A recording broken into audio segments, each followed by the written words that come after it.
So, it's another movie na naman yung ating pag-uusapan today. By the way, guys, napanood nyo na ba yan? See for Me, no?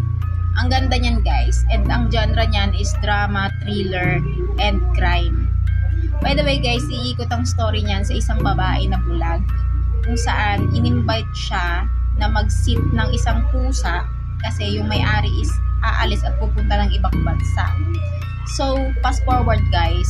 Nung nandun na siya sa bahay nung babae, kinagabihan, may dumating na 3 magnanakaw. At yung 3 magnanakaw na yun, guys, ay bubuksan yung malaking bolt sa likod ng painting kung saan naglalaman ng bilyon na pera. So, kung gusto nyo malaman, guys, kung paano magsusurvive dito si Sophie, yung babaeng bulag, please watch this, guys.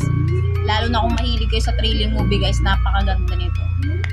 And for more thrilling and horror movie, guys, please follow and share.